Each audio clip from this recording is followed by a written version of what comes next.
Episode 7 dibuka dengan penampilan Sun Yu, player dari region Huanghe yang berkunjung ke region altar untuk berpartisipasi di duel arena. Dalam perjalanannya, ia menjadi target dari bandit Goblin Street. Keadaan malah berbalik. Klan Goblin Street ia habisi semua. Sedangkan Rai, sepulangnya dari markas bandit, ia haus akan kekuatan. Ia kemudian berkonsultasi dengan Mary yang lebih senior. Mary menyarankannya untuk menaikkan status Agi dan Anne. Rook dan Baby kemudian bergabung. Mary membagikan tiket pertandingan antara Figaro dengan Sun Yu. Mereka akan nonton bareng nantinya. Ray lalu pamit. Ia pergi ke guild petualang untuk mengambil hadiahnya membasmi bandit Ghost Mice semalam. Totalnya 80 juta lir.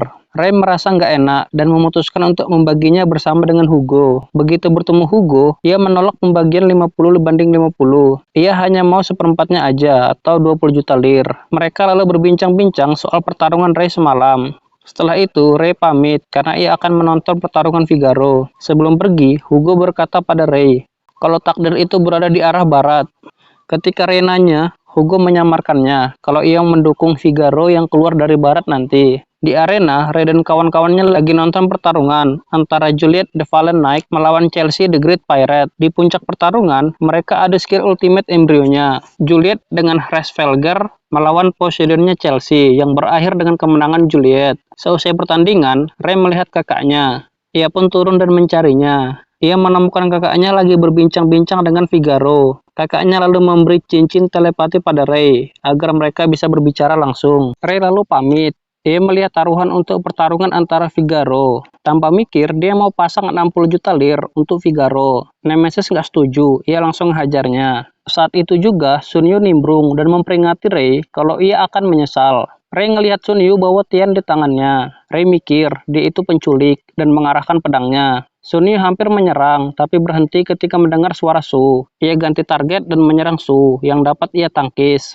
Setelah itu, Sun Yu berlalu dari situ. Su pun memperingati Ray karena belum saatnya baginya untuk berhadapan dengan Master Superior. Mereka lalu ke box penonton. Pertarungan pun dimulai. Figaro dari sisi barat dan Sun Yu dari sisi timur. Pertarungan dimulai. Mereka saling serang. Sun Yu lalu mengaktifkan sihir ledakan yang ditahan oleh Figaro dengan skill pelindung dari jirnya. Saat apinya hilang, Sun Yu menggunakan skillnya, dan di kakinya sudah ada paru-paru Figaro. Figaro yang harusnya melemah malah melepas jir bajunya. Efeknya ia semakin kuat dan berhasil memampas jari dan telapak Sun Yu. Figaro kemudian mengeluarkan superior arms-nya. Sun Yu pun sama. Inilah puncak pertarungan mereka. Figaro menerjang maju, sedang Sun Yu menembakkan pedangnya. Tangan kiri Figaro tertebas putus. Saat dekat, tiba-tiba muncul capit dari Sun Yu yang langsung menusuk jantung Figaro. Sayangnya, yang ia tusuk adalah embrio Figaro yang berupa jantung. Figaro lalu mengayunkan pedangnya dan membelah tubuh Sun Yu menjadi dua. Pertarungan dimenangkan oleh Figaro.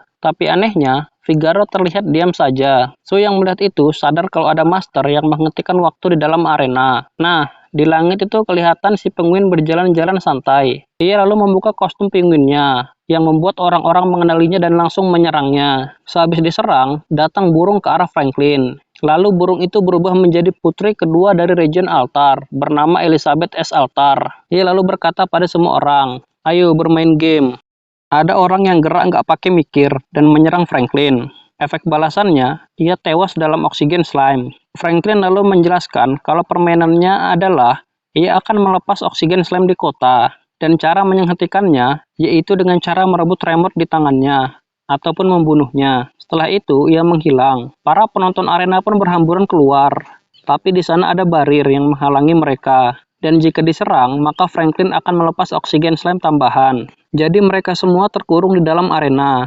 Rencana Franklin mengurung Master agar ketika invasi terjadi, dan Tian melihat sedikit Master yang berpartisipasi, mereka akan kehilangan kepercayaan dan menurunkan moral mereka. Jadinya musuh leluasa berperang. Tapi, barir arena itu tidak menghalangi Master level 50 ke bawah. Ray serta Rook bisa keluar. Su menasihati Ray agar berhati-hati terhadap perangkap Franklin di luaran sana. Su juga ngasih item defense padanya. Di luar arena, master-master yang tersisa udah disogok sama Franklin untuk ngelawan master yang keluar nanti. Ray menembakkan Hellish Miasma dengan 3 debuff pada master di luar, disusul oleh Badak Rook dan Cham dari suku busnya. Master di luar jadi saling serang sendiri. Tinggal 2 yang tersisa. Red, salah seorang yang tersisa, menembakkan Crimson Spear pada Ray. Item dev dari Sue hancur. Ray lalu maju dan menebas Red hingga KO. Sisa seorang yang berakhir juga di bawah tangan Rook. Franklin mengamati pertarungan dengan alat semacam radar di tangannya. Dari situ, ia bisa melihat posisi semua orang. Tiba-tiba ia dihujani anak panah dan terluka. Ray ingat akan pernyataan Hugo dan mengajak Rook pergi ke arah barat. Ceritanya berganti ke Mary yang sedang menggendong Elizabeth. Di tangannya ada radar yang ia dapatkan dari Elizabeth. Dengan itu, Mary menghindari musuh. Namun Franklin tidak begitu mudah dilawan. Ia ubah Elizabeth menjadi burung dan memanggilnya kembali. Ia lalu minta kawannya, Valdor Bell, untuk menghadapi Mary. Di sudut kota, Hugo membubuhkan para master yang hendak menyerangnya. Pertarungan Valdor Bell dan Mary berakhir akan kekalahan Valdor Bell. Franklin lalu mendatangi Hugo dan memintanya untuk membiarkan Ray lewat. Ia lalu keluar dari kota. Ternyata dia dah dikepung oleh pasukan dari altar yang memintanya untuk membebaskan Elizabeth. Karena Franklin menolak, pertarungan tak terelakkan lagi. Ray dan Rook sampai ke lokasi Hugo. Ray menerjang Hugo untuk membantu pasukan altar di luar. Sedang Rook sendiri berhadapan dengan Hugo. Di luar kota, Franklin memunculkan monster bulat dengan mata banyak yang defense-nya sangat kuat terhadap skill Guardian Ray sampai dan ia langsung menembakkan kobaran api dari handbracer-nya. Ia masih marah pada Franklin soal kuping hewannya. Dalam pertarungan antara Hugo dan Rook, Hugo jatuh ke dalam perangkat skill Melt Temptation dari dua Rook dan sukubusnya. Di sisi Franklin, ia keluarkan monster yang berguna untuk merekam pertarungan, lalu menyiarkannya secara langsung ke rakyat altar. Kemudian ia lemparkan remote kendali monster pada monster bulatnya RSK. Saat trio Ray melawan RSK, serangan Vengeance Eastman-nya tidak berefek. Rupanya, saat Franklin memberinya ramuan penumbuh telinga, di dalamnya itu ada slime yang akan memberikan seluruh informasi Ray padanya. Jadi dia buat RSK khusus untuk menghadapi Ray. Ray lalu mengamati RSK lebih teliti. Nama tiap matanya berbeda. Ia akhirnya paham kenapa Vengeance tidak mempan. Karena skillnya akan memberikan damage pada musuh yang menyerang. Sedangkan kasus RSK, tidak semua mata menyerangnya secara langsung. Ray punya rencana. Ia serap seluruh dendam warga dengan skill bawaan Jirlek-nya. Lalu ia mampatkan dan tembakkan ke RSK hingga bagian atas bolanya terbuka. Ia kemudian melompat ke situ dan menggunakan handbracer-nya untuk membakar bagian dalam tubuh RSK hingga ia mati. Ray tumbang karena kelelahan. Liliana datang buat nge-heal dia, sedangkan Dindos membawa pasukan yang tersisa untuk menyelamatkan Elizabeth. Proyeksi Franklin muncul. Ia keluarkan remote baru yang langsung ia tekan untuk mengeluarkan monster. Lalu ia keluarkan lagi dua monster buatannya, yaitu DGP dan KOS. Saat ia lihat ke kota, monsternya kok nggak keluar-keluar.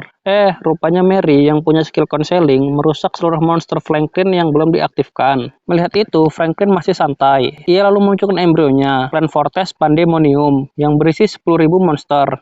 Untuk tahap awal, ia lepaskan 5.000 monster ke kota Gideon. Ray bangkit dari kondisi lemahnya. Ia pacu kudanya Silver dan mulai menghajar monster. Master lain yang ada di kota ikutan beraksi. Di dalam arena, Sue menghancurkan barirnya. Kembali keluar, Franklin kesal ngelihat Ray. Ia perintahkan DGP untuk ngebunuh Ray. Saat DGP mendekat, Sue datang dan menendangnya hingga mati. Ia lalu menghabisi satu persatu monster Franklin. Namun, 50.000 bukan angka yang kecil. Dengan embrio mesin pemusnah massal, membumi hanguskan monster Franklin. Franklin sadar kalau rencananya kali ini juga gagal. Ia pun melakukan rencana berikutnya, yaitu menghancurkan kota Gideon dari bawah tanah. Ia mengaktifkan monster bawah tanah yang langsung mengebor ke atas.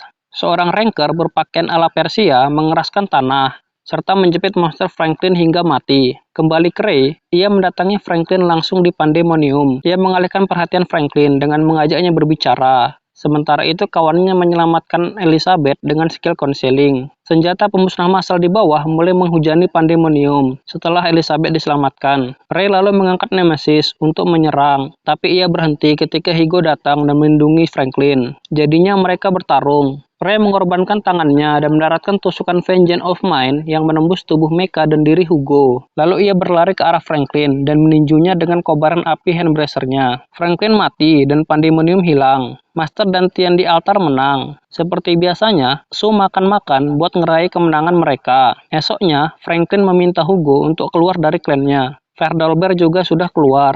Franklin dan Hugo di dunia nyata adalah seorang wanita. Keduanya juga saudara kandung. Franklin kemudian memberikan hadiah ulang tahun lebih awal untuk Hugo, yang membuatnya terharu. Franklin meminta Hugo keluar dari klan bukan tanpa alasan. Ia tidak leluasa berbuat kejahatan jika adiknya ada di situ. Saat keluar, ia bebas dan berniat akan merencanakan balas dendam yang lebih hebat lagi pada Ray Starling. Anime ini ditutup oleh aksi Putri Elizabeth yang kabur lagi untuk nonton duel antara Mary dan Ray. Selesai duel, Ray offline dan mengurusi surat menyurat sekolahnya. Di sana, ia berpapasan dengan cewek yang kalau ditebak sih dia itu Mary Adler.